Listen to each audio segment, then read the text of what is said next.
celebrating 15 years of possibility. Pilot Flying J and Halloran Hilton Hill present Anything is Possible. This week, it's 15 for 15. A look back at the most powerful moments from the 15 seasons of Anything is Possible. Welcome to Anything is Possible. I'm Halloran Hilton Hill. You know, when we created the program, I wanted to do two things. One was share hope.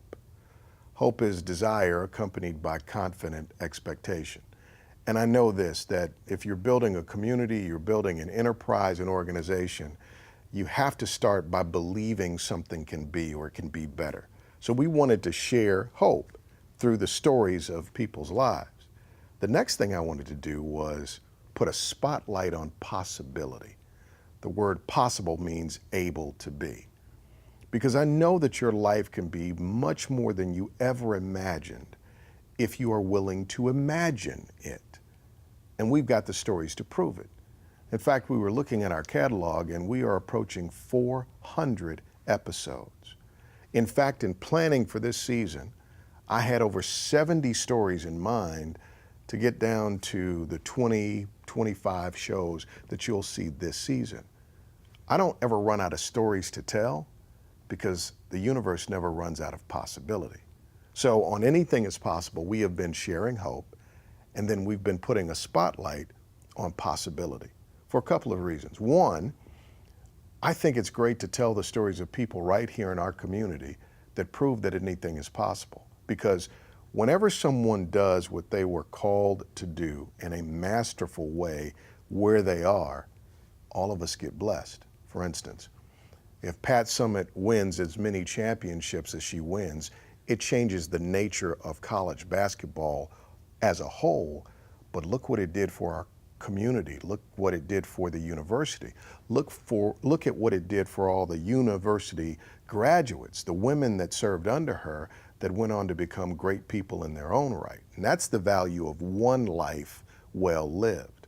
So that's why we tell the stories of possibility, because possibility has a viral impact. And when people see, wait a minute, they did something with their life, what could I imagine for my life?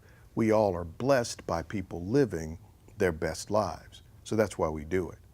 But when I think of the title, Anything is Possible, first of all, anything, if you can imagine something beyond the here and now, if you can imagine something new, that's always great. But is, the present tense nature of possibility.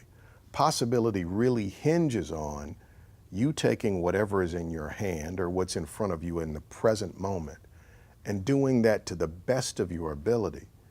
And here's what happens. When you do the thing that you were designed to do or called to do or that you've imagined, when you do your anything and you do it to the best of your ability, other opportunities open up. Story after story has been told here of someone who had one opportunity. They maxed out that opportunity and it led to a flurry of other opportunities. So this year we're doing something called 15 for 15. I've asked my producer Chris to pick out 15 snapshots or stories from the past 15 years, and we share 5 each episode. Take a look at these stories and remember that anything is possible, that if you are willing to dream it and then do it, it can happen. And when you do that, you bless everybody in your wake. This is 15 for 15 on Anything is Possible.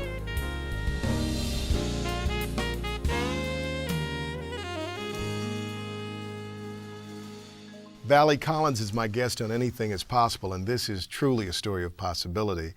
Now, you're on the plane, you've just finished calling home. Texting. Oh, you sent a text message? Yes, I didn't call him. Oh, no, I just sent wow. a text message that said my flight is crashing. Valley. Yeah, no, I didn't have time to talk. I just sent the text message. But, I mean, yeah, that's the text message. that is the text message. Yeah. My flight is crashing. Period. With a period. Mm-hmm. Well, we'll get to that in just a minute. So you send the text message. She says, put it away. I just put it away. And then about that time, we hear the words that I'll never forget. I don't think as long as I live. This is the captain. Brace for impact. And, you know, you hear that and... Looks different on paper. it looks different on paper. You know, it really does. And there's that moment of, you know, being sad. I'm not going to see my children grow up. I'm not going to get to go home to my husband, see my family and friends. And then kind of your brain clicks and it's like, okay, Lord, if this is what you intend for me, then I accept it. You know, I hope you welcome me into heaven. Come on, Valley. It was like, it was that cut and dry. It was that cut and dry. There was no hyperventilation, no quiver hand. And you could have heard a pin drop on that plane. Really? I've been in noisier libraries. I mean, there was no sound. So then you had impact. And we had impact, and What did that feel like? Well, again, I think it's perspective. You know, it was violent and it was rough, but when we stopped, I remember thinking, well, that wasn't that bad, because we're all in one piece. You know, I'm still here. So was it like boom? Was it loud crash? Was it? It was like bumpy. You know, it was like, I mean, you've seen the footage. It was bumpy. Yeah. He brought that back down, and we stayed down. You know, we didn't bounce or anything like that. I don't remember hearing a loud Any noise. Screaming? No screaming. And there's kind of this. And you're still locked down. I'm still locked down. I'm right? still locked down. And then you have, you know, I had this moment of, okay, you know, you kind of pinch yourself. I'm still here. And we just kept moving. People slowly kept moving. And then the exits are like row 10 and 11. So probably when I got somewhere around 15, 16, I could see people spilling out. And then I went into God is good. We're going to live. Just keep moving. We're going to make it. How do we need to embrace life so that we can actually embrace life? I think time is a very interesting thing. And I've been always, like I said, a doer in schedules and calendars, but what I'm taking away from it is you don't know how much time you have left. And not that you need to sit back and always sit and, you know, spend your whole day at the spa. But what I'm learning is you do need to take those time outs every day to enjoy something wonderful about life and not don't sweat the small stuff as much as cliche as that sounds. That's one thing for me. It's given me a new scale to calibrate against what's really important and what's not. I mean, what's worth my really getting upset. My 4-year-old's temper tantrums? Nah. Glad to be here, you know, and my children, I'm gonna hug them till they let go. You know, I've decided I'm not going to be the first to let go because you've always got that extra 5 seconds to hang on to them. Possibility powered by Pilot Flying J, Covenant Health, Home Federal, and the Knoxville News Sentinel. Coming up. They are the best because we recruit winners. When I see you on the floor coaching, for me, and I'm biased, but the most powerful women's basketball program in America, I don't see a farm girl. What I see is a field general. And how do we make it from farm girl to field general? Well, I think the fact that I grew up on a dairy farm, we had a log cabin was our home, and I slept in a baby bed till I was 6. When I got out of that baby bed, I said, I'm going to make it. I'm going to make it. And the discipline, the work ethic, parents that really taught us valuable life skills. And they showed me by example. And what better examples to have than 2 people that you love and admire, and now more than anything, I respect them. Did you like it when you were going through it? Oh, absolutely. Complained all the time. Did you? You know, my 16th birthday party I missed because we had a forecast for rain. You know, farmers get up early in the morning. They watch 10 o'clock news over in Middle Tennessee, and they plan their day. And I had planned to go to the country club. I never got to go to the country club very much. And there was 2 of us celebrating a birthday there, and I was going to meet up with all my classmates. And my dad goes, no, we have 1,000 bales of straw on the ground. You're going to drive the tractor. I remember being so mad, Howard. And I was. Now, did you have the kind of father that you could show your anger to? Oh, absolutely not. So no. you grinned and you. Well, I don't know that I grinned, but I went forward with what I had to do, and that was what I was expected to do, and I knew that was the. Now, when he said no, how did he look at you? Did he look at you the way you look at your players when you say no? Exactly. Is that where that comes from? Are those your father's eyes? No. We're going to work. We got a job to do. And I said, yes, sir. Now let's talk about going to UT and building the program, because when you started out, there was nothing there. You were young. How old were you? Actually, I was 22 years old. I had 4 seniors that were 21. It was just timing. It was great timing for me. Why did they believe that a 22-year-old could build a program? Or did they just kind of say, well, we need somebody to do this and you're the closest one? Well, it wasn't like they were going to pay me big bucks. Right. Let's face it, Howard. I went there on a graduate assistantship, and I had just graduated from UT Martin. It asked me to come be the assistant to Margaret Hudson, who was the head coach. A couple weeks later, they called back and said that Margaret's going to work on her doctorate, so she's taking a sabbatical, and will you take the head job? And I was scared, I'll be honest with you. I had no preparation. I'd never run a practice, never coached a day in my life, and I felt like I needed some time to think about it, but then what an opportunity. I'm just glad that I had the courage. I think you have to have the courage to step out and do things that are out of your comfort level, or maybe people say you're not qualified to do, but you figure out a way to get them done. Are the Lady Vols one of the preeminent programs in America because you planned for them to be that? Or are they one of the preeminent programs in America because that is the fallout, or that is the residue from giving your best every day? They are the best because we recruit winners. I don't care how talented Pat Summitt might be. I learned from my parents, you surround yourself with winners in life. Winners are talented assistant coaches. Winners are talented student athletes. And then you teach them and you work with them every day and you try to bring out the best in every person you come in contact with. And I think you have to be the example for them, and you have to set the bar. It is my honor to have you with us here at our studios today for Anything Is Possible. Welcome. It's my honor to be here also. You had a birthday in May. Last day of May. How old? 90. How does that feel to be 90 years old? I had a gentleman come up and told me the first time he saw me after that, said, Sam, you don't look a bit older than 89. So, but I feel good, and I don't have any pains. I take my medicine like I'm supposed to, and so everything's fine. You know what, the one thing that really, as we talked through your story on the radio, that really got me was your smile. Well, I've been accused of having one. You have this wonderfully upbeat, optimistic spirit. How'd you get that? I think probably some of that came from my mother. Tell me about her. All right. She lived to be 98 years old, and she was, you never saw her unless she had a smile. It didn't make any difference how tough things were. She always had a smile. And I just remember that, and she used to babysit for some of the families, and you could see her smile when the kids were, and she was so good with small kids, and so it was just something that I remember about her, is her smile. And why do you smile so much? Good Lord's been good to me.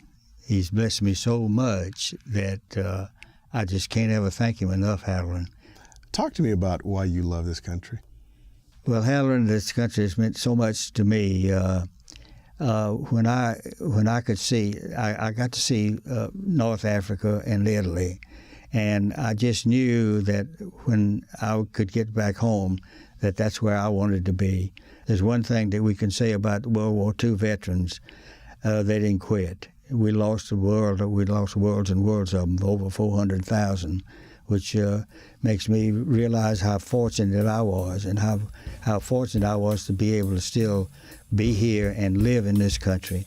And I made up my mind at that time that I was going to do everything that I could to be a blessing to this country. Coming up, My life story is summed up in 3 words, Halloran. I need him. You've been arrested more than 30 times. Why would a distinguished gentleman like yourself be locked locked up so many times? You know, it's interesting. I was thinking this morning, I've probably not been arrested now in almost 40 years, and that probably is not good. But my arrest came in terms of trying to make America the country it should be to all of its citizens. Wow. Now, what'd your mother think about all of this? It's very interesting. Half the time, my mother didn't know where I was in the country, and she would call Mrs. King, Coretta Scott King, and Mrs. King would find out where I was in jail or wherever I was in the country, and call my mother back and assure her that I was all right. Let me ask you this. Are you bitter? Bitter? Well, no, I don't think I'm bitter, but I think that I feel myself fortunate in one sense that I was born at the right time in the right place to try to make a difference in America. And I'm very pleased about that. And then again, this whole experience gave me the opportunity to meet some very unique people.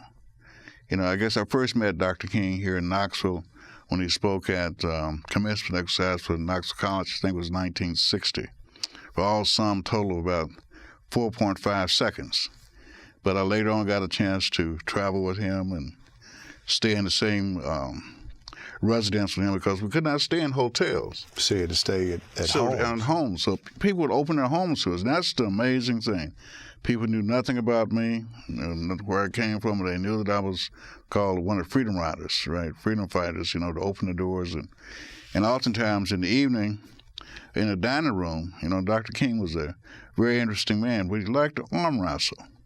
And he was set up at the kitchen table and want to arm wrestle. And, you arm wrestled Dr. King? Yeah, and I would take him down every time. Every time? In the kitchen. In the kitchen. Now, in public, that was a different situation. I would struggle with him. And then you go ahead and lose. Let him lose. That's right. I couldn't, embarrass him in public. That's right. I felt like God put a love for weather in my heart at an early age. I loved weather. I loved snow. And so in my heart was weather. Fast forward, on a sales call, I went by a weather service office, and I'm just going to check into weather. If there are any schools out there offer a degree. The gentleman said, no, we don't really have anything. He pulled open a drawer, and he said, we'd have one place, a pamphlet, and he gave that to me from Mississippi State.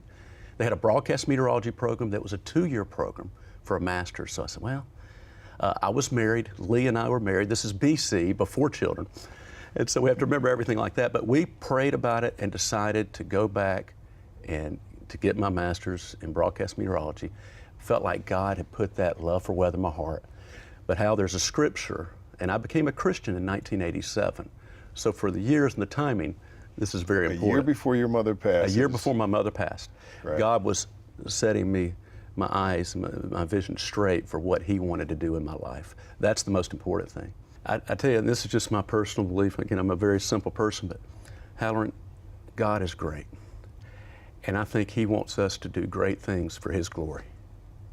And I felt like, our boys have been able, I see greatness in them. Let me do something with you right here. Sure. Before we get away.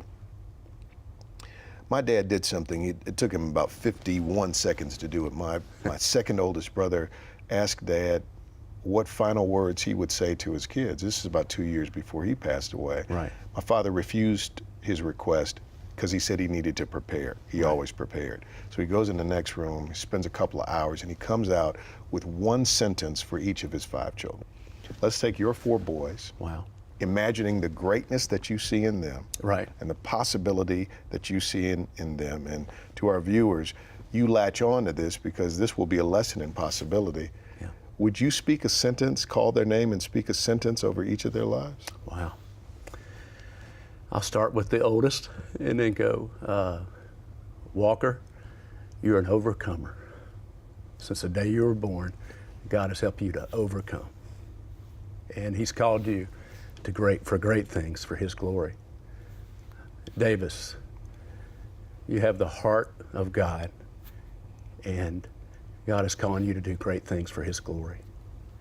Nolan, from an early age, I believe God is calling you to worship Him in spirit and truth in music. And Stuart, our youngest, a lion. God sees your heart, and He loves you very much and is calling you to great things. All 4 of my boys, I'm very proud of you. And I should say, Halloran, I have 4 boys and a wonderful wife. It all starts with Lee. I'll be honest with you, she is Christ-like. To be a Christian is to be Christ-like. I see Christ in Lee.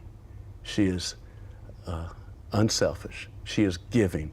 And she really sets the tone in our home of a Christ-like spirit.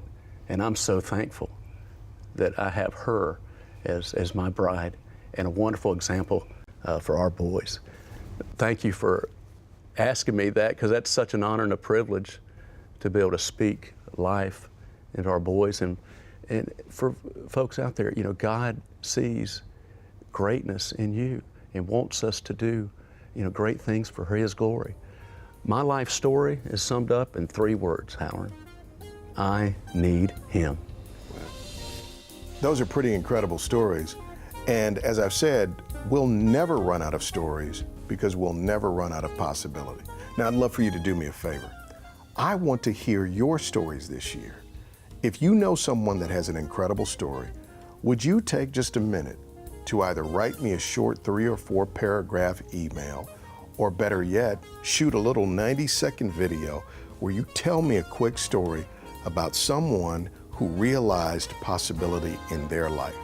All the information is on your screen. We'll see you next time on Anything is Possible, because it is.